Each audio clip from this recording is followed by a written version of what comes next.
የስውሯ ማርያም የቅቤ እምነት በጾም አይበላም የምትሉ ሰዎች በደንብ አድርጋችሁ ስሙኝ። የማር ጸበል፣ የቅቤ እምነት፣ የበሶ እምነት እያሉ እንዲህ የሚነሳቱ ነገሮች አሉ። ሰምታችኋል። ስለ ስውሯ ማርያም መረጃ ላወጣ ነው። ይህን ቪዲዮ ላይክ፣ ኮፒ ሊንክ፣ ሼር፣ ሪፖስት አድርጉት። እንግዲህ ስውሯ ማርያም ላይ አስተዳዳሪ ነኝ ብላ ሴት አስተዳዳሪ ነኝ ብላ እያስቸገረች ያለችው ማስተዋል የምትባል እቺ ልጅ ታስራለች። እንድታሰረች ታውቃላችሁ። ግን ሰላም ውድ ቤተሰብ እንደምን ቆያችሁ? እኔ እግዚአብሔር ይመስገን አምላከ እስራኤል የተመሰገነ ይሁን ሰላም ነኝ። ሰላም እግዚአብሔር ከእናንተ ጋር ይሁን። በዛሬው መረጃችን ሰበር መረጃ ይዤ መጥቻለሁ። ስለ ስውሯ ማርያም ሰበርና አዳዲስ መረጃዎችን ይዤ መጥቻለሁ። የስውሯ ማርያም አዛዥ የሆነችው ሴት ምን ገጠማት? የሷስ አሳፋሪ ነገር ጉድ ምንድን ነው? ስለ ሷስ አባቶች ምን አሉ? የሚሉትንና ሌሎች መረጃዎችን ወደ እናንተ አደርሳለሁ። እስከ መጨረሻ ተከታተሉ። አዲስ መረጃ ነው። ይህንን ቻናል ሰብስክራይብ በማድረግ ቤተሰብ ሁኑ። መረጃው ቪዲዮ ለብዙ ሰዎች እንዲደርስ ላይክ፣ ሼር እንድታደርጉ አሳስባችኋለሁ። ሰላም እግዚአብሔር ከእናንተ ጋር ይሁን። ወደ መረጃዎቹ። ስለ ስውሯ ማርያም መረጃ ላወጣ ነው። ይህን ቪዲዮ ላይክ፣ ኮፒ ሊንክ፣ ሼር፣ ሪፖስት አድርጉት። እንግዲህ ስውሯ ማርያም ላይ አስተዳዳሪ ነኝ ብላ ሴት አስተዳዳሪ ነኝ ብላ እያስቸገረች ያለችው ማስተዋል የምትባል እቺ ልጅ ታስራለች። እንድታሰረች ታውቃላችሁ። ግን ከመርካቶ የመጣውን አሽገው አከፋፍለው አዘጋጅተው ጨርሰው ወደ ስውሯ ማርያም ሲገባ በዚህ በካርቶኑ መልክ ይታያል። ይሄ ተጭኖ ሄደበት ነው ወደ ቤተ ክርስቲያኗ ሲገባ እንጂ ነዋሪው እዛ ያለው ገበሬ እንደው እንደ እምነት ይሁንና ለምእመናን ይታደርልኝ ባርኩልኝ ብሎ የሰጠው አይደለም። አንድ ካህን አይባርከውም ይሄንን ቅቤ። ምእመኑ ግን በእምነቱ መሰረት ሄዶ ተቀብቶ ተፈውሶ ያውቃል። ይህ የሚሸጠው የቅቤ እምነት ስውሯ ማርያም እናንተ የምታውቁት ገዳም ነው። ስለ ገዳሙ ደግሞ ሌላ ታሪክ ነግራችኋለሁ። ይሄን ታሪክ መውጣት የጀመረው ለምን መሰላችሁ? ይሄ ቅቤ የሚዘጋጀው በአጸደ ማርያም በምትባል ግለሰብ ነው። ተደጋጋሚ እዚህ ቦታ ላይ ፕሮግራም ሰርቼላችሁ አውቃለሁ። አጸደ ማርያም ቅባ ቅዱስ ታዘጋጃለች፣ ቅቤ ታዘጋጃለች።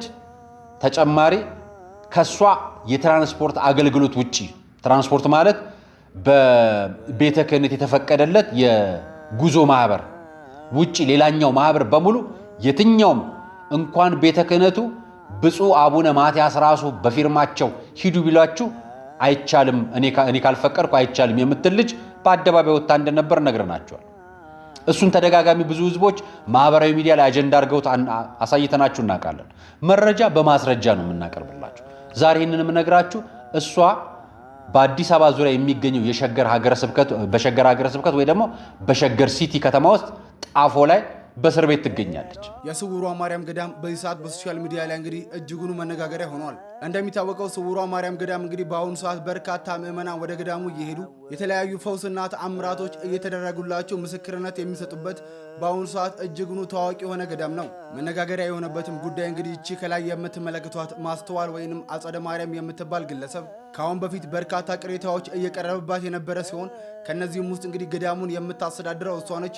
እንዲሁም ከአዲስ አበባ ብቸኛ ጉዞ የምታዘጋጀው እሷ ብቻ ነች። ያለሷ ፍቃድ አንድም መኪና ወደ ገዳሙ አይገባም። እንዲሁም በስውሯ ማርያም ስም እንግዲህ በተለያዩ ሶሻል ሚዲያዎች ላይ አካውንቶችን ከፍታ አጠቃላይ የሶሻል ሚዲያ አካውንቶችን የምታስተዳድረው እሷ ነች በመባል እንግዲህ ከፍተኛ የሆነ ቅሬታ ሲነሳባትም ነበረ። እናም እቺ በብዙ ነገር ስትታማ የነበረው አጸደ ማርያም የተባለችው ግለሰብ በርካታ ገንዘብ በጥሬ ይዛ ስትንቀሳቀስ ተይዛ እንግዲህ በሸገር ሲቲ ጣፎ ፖሊስ ጣቢያ ታስራ እንደሚገኝ ተሰምቷል። የስውሯ ማርያም እምነት ቅቤ ነው፣ በጾም ሰዓት መጠቀም እንችላለን ወይ የሚል ጥያቄ ደርሶኛል። ውድ የልዑል እግዚአብሔር ልጆች በዚህ ዙሪያ መልስ ይዤ መጥቻለሁ። አስቀድማችሁ ሸር ኮፒ ሊንክ አድርጉ። 10 ጊዜ ኮፒ ሊንክ በማድረግ ላልሰማ አሰሙልኝ፣ ላልደረሰውም ደግሞ አዳርሱልኝ ማለት ነው። የእግዚአብሔር ቸርነት ከሁላችን ጋር ይሁን። ቀጥታ ወደ መልሱ። እንግዲህ የስውሯ ማርያም እምነት ቅቤ ነው፣ በጾም ሰዓት መጠቀም እንችላለን ወይ የሚል ጥያቄ ነው የደረሰኝ። ጥያቄዎችን አከብራለሁ፣ እግዚአብሔር ያክብርልኝ።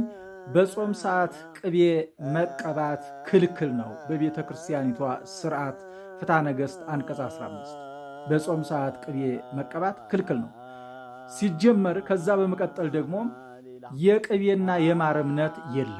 ጌታችን ኢየሱስ ክርስቶስ እንኳን የተጠመቀው በውሃ ነው። ለምን ከተባለም ውሃ ለሁሉም ሰው ርኩብ ስለሆነ ለሁሉም ስለሚገኝ ሁሉም ሰው ድሃውም ሀብታሙም ስለሚያገኘው በውሃ ነው የተጠመቀው ማለት ነው። የስውሯ ማርያም የቅቤ እምነት በጾም አይበላም የምትሉ ሰዎች በደንብ አድርጋችሁ ስሙኝ።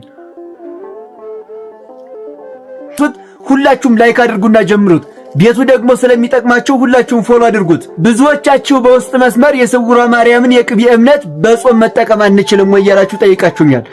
እኔ አሁን ምን እንደሚያሳስበኝ ታውቃላችሁ? የገዳማት ጉዳይ።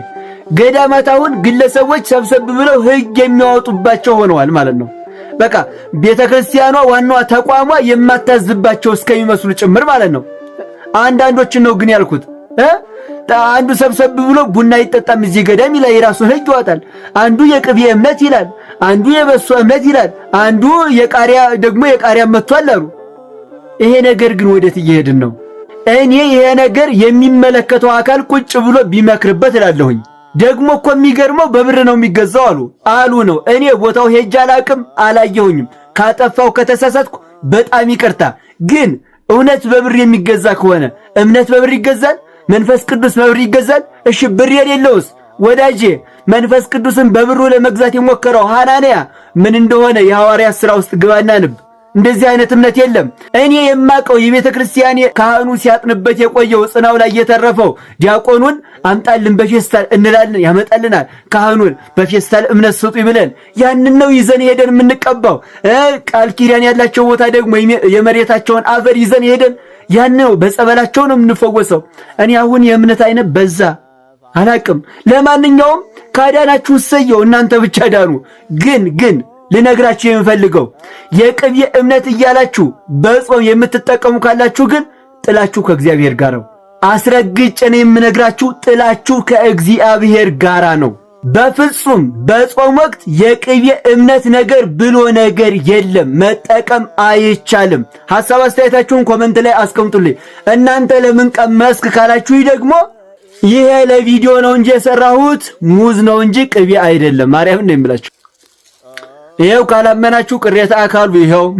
እንደ ሀገረ ስብከት ተጨባጭ ሁኔታ የማስፈጸሚያ ሰነድ ያስፈልጋል የሚል ውሳኔ ተሰጥቶ ይሄንን የማስፈጸሚያ ሰነድ እንደ ሀገረ ስብከታችን እንደ ወቅቱ እንደ ችግራችን ለችግራችን መፍትሄ ይሆናል በሚል ሁኔታ የተዘጋጀበት መንገድ ነው ያለው ማለት ነው።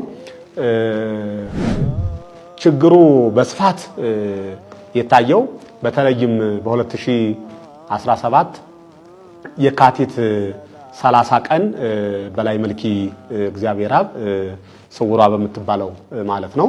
በዚያ በርካታ መኪና እንደመጣ አይተናል። ከዚያ በኋላ በዚያው ተያይዞ ሚዲያ ላይ ጩኸት የተነሳ ብዙ ጥያቄ የሚያስነሱ ነገሮች በሚዲያ ላይ መጫወት ጀመሩ። ያንን እንደ መነሻ እንደ ግብአት ወስደን ምንድነው ያለው ነገር መሬት ላይ ያለው ነገር ምንድነው፣ ሚዲያ ላይ ያለው መሬት አለ የሚል ጥናት ሀገረ ስብከቱ በልዑክ ደረጃ ልኮ ለማጣራት ተሞከረ። የሚገርሙኝ አንዳንድ ነገሮች አሉ። እኔ የሚገርመኝ የቅቤ እምነት፣ የማር እምነት፣ የቃሪያ እምነት የሚባሉት ከየት የመጡ ናቸው? የቅቤ እምነት ቅቤ የሌለውስ ምን ይሁን? ሲጀመር ቅቤ በጾም ይበላል ወይ? እምነት ነው ብለን በጾም ከበላን እኮ ጾምን ሻርን ማለት ነው። ጾምን መሻር ደግሞ ስርዓተ ቤተክርስቲያንን ማፍረስ ነው። ከእግዚአብሔር ትእዛዝ ውጭ መሆን ነው። ስለዚህ ጥንቃቄ ማድረግ ያስፈልጋል። የማር እምነት ማር የሌለውስ ምን ይሁን? ማር የሌለው ምን ይሁን? ወዳጆች በጣም የሚገርም እኮ ነው። ዘመኑ የማያመጣው ነገር የለም እና እግዚአብሔር የድሃ አምላክ አይደለም ማለት ነው። የድሃዎች አምላክ አይደለም። ማር የሚይዘው ወይም ማር የሚኖረው ሀብታም ነው። እግዚአብሔር የሁሉም አምላክ ነው። ስለዚህ የቅቤ እምነት የማር እምነት የሚባል ነገር የለም። እኛ እምነት በቤተክርስቲያን የምናውቀው የዕጣን እራሪ እራሪ የሆነው ቅሪት የሆነው አመድ የሆነው እሱ ነው እንግዲህ እምነት የሚባለው እና ከቤተ ክርስቲያን አጸድ ያለው አመድ እንደዚህ አፈር ማለት ነው።